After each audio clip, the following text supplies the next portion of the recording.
Good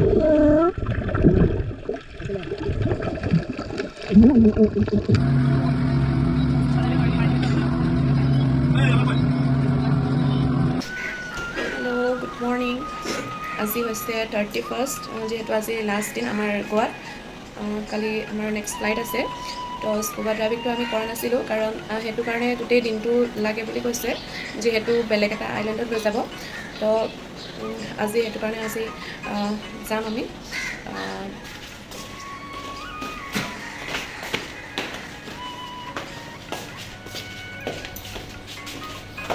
bus book মানে এদিন আগতে বুক কৰিব লাগে, আৰু বাছ আমাক বলাইছে একদিনৰ আগতে বুক কৰিব লাগে, আৰু বাছ মানে আপোনালোকৰ ৰুমৰ এড্ৰেছটো দিলে হয়, তাৰ পৰা আপোনালোকক পিক কৰিব আহিব। যিহেতু আমাৰ ৰুমটো অলপ ভিতৰৰ ফালে আছে, গলি এটা মানে সোমাই যাব লাগে। আৰু বৰ্তমান আমি ইয়াতে ৰৈ আছোঁ, এতিয়ালৈকে গাড়ীখন অহা নাই। 8টা বজাত আহিব বুলি কৈছিলে, এতিয়া 8টা বাজিছে, আহিব চাগে এতিয়া। অলপ ভয় ভয় লাগি আছে, কাৰণ মই আণ্ডাৰ ৱাটাৰ কেতিয়াও যোৱা নাই। মানে লাইফততো এবাৰ এক্সপিৰিয়েঞ্চ কৰি চাব লাগে, তো সেইটো কাৰণে ওলাইছোঁ। বহুত আশা আছিলে, কিন্তু মানে আণ্ডাৰ ৱাটাৰ মানে ফিজবিলাক চাম আৰু ময়ো কেতিয়াবা। তো আজি সপোনটো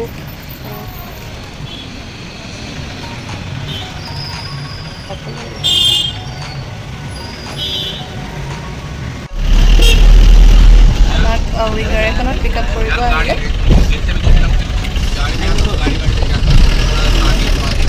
বেলেগ বাছ চেণ্টাৰো আছে এইফালে।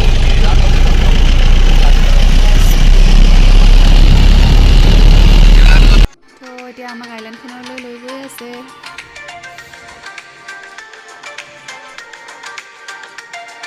তো ফাইনেলি আমি পাইছোঁহি। দূৰত চাওক, সেইখন আইলেণ্ডখন তাতে আছে।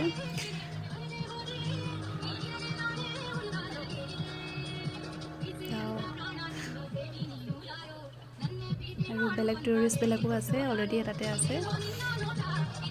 তো মানে এনেকুৱা বটত চবকে মানে পেচেঞ্জাৰখিনিক এনেকুৱা লৈ আহে মানে।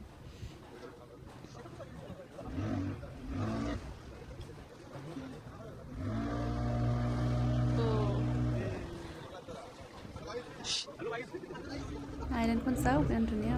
মানে অকল গছে আছে আৰু বেলেগ মানে একো হেৰি নাই আৰু ইয়াত। এই গোটেইকেইটা আমি যে আমাক অলপ তাতে চুইমিং কৰিব দিছিলে, আমি চুইমিং কৰি ল'লোঁ। মই ভাল লাগিলে, যিহেতু এইটো দি দিছিলে, ইমান প্ৰব্লেম হোৱা নাছিলে, ভাল লাগিলে। এতিয়া নেক্সট ইনষ্ট্ৰাকশ্যনবিলাক দি আছে, সেইবিলাক দি কিনে আৰু কষ্টিউমবিলাক আনি আছে, সেইবিলাক চেক কৰাই আছে। তাৰপাছত লৈ যাব তাত।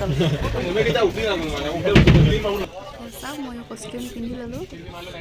Now I am ready to গ'। চাওঁ কি হয়, পাৰোঁ নে নোৱাৰোঁ। মই মানে একেবাৰেই নোৱাৰিলোঁ, ইমানেই মানে কেনেকুৱা ফাৰ্ষ্ট্ৰেটেড নিচিনা লাগিলে, মানে ডাইৰেক্ট মানে ওপৰত যাম আৰু মোৰ নিচিনা লাগি গ'ল।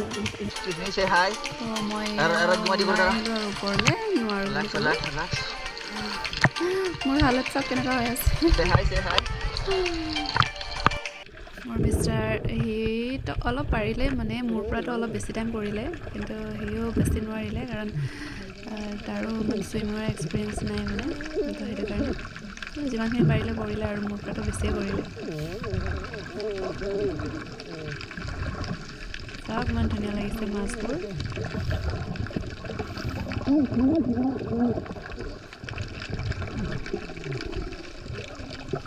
বহুত এক্সাইটেড হৈ আছিলোঁ আণ্ডাৰ ৱাটাৰ ফেজবিলাক চাম বুলি, কিন্তু নোৱাৰিলোঁ। মানে তললৈ লৈ যাওঁতে মানে এনেকুৱা লাগিলে মোৰ উশাহটো ৰখি যোৱা নিচিনাকৈ লাগিলে। এনেই অক্সিজেন দিছে বাৰু, অক্সিজেন পাই তেনেকৈ মুখত লগাব দিছে, কিন্তু হ'লেও মানে আগত কৰি পোৱা নাই চাগে, সেইটো কাৰণে বেছি অলপ ভয় লাগিলে। আৰু এনেই মোৰ ৱাটাৰ ফবিয়া আছে আগৰ পৰাই, তো সেইটোৱে। প্লাছ মোৰ কাণখনো বন্ধ হৈ গৈছিলে, আৰু নাকতো অলপ পানী সোমাই গৈছিলে, সাঁতুৰিবও নাজানো।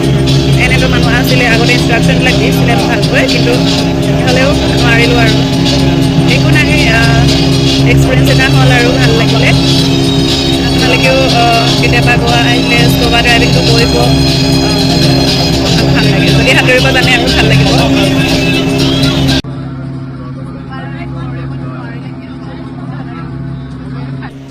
উঠি মনেৰে আৰু নিজৰ হোটেললৈ উভতি আহিলোঁ।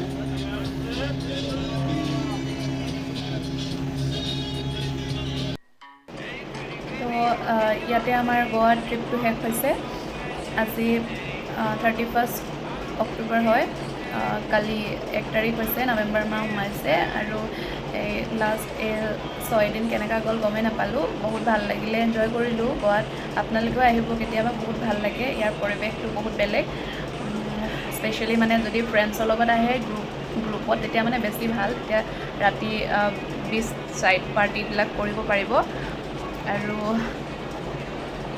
আৰু মই গোৱা যিমান পাৰোঁ আমি দেখাবলৈ চেষ্টা কৰিলোঁ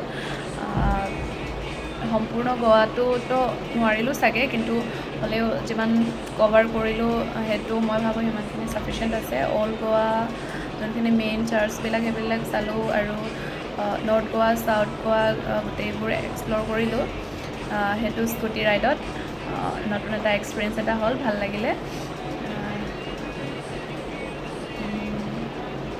ঠিক আছে আপোনালোকে মোৰ ভিডিঅ' চাই থাকিব আৰু ভাল লাগিল যদি লাইক কমেণ্ট শ্বেয়াৰ ছাবস্ক্ৰাইব কৰি দিব টিল দেন বাই বাই আৰু বহুত মৰম দিব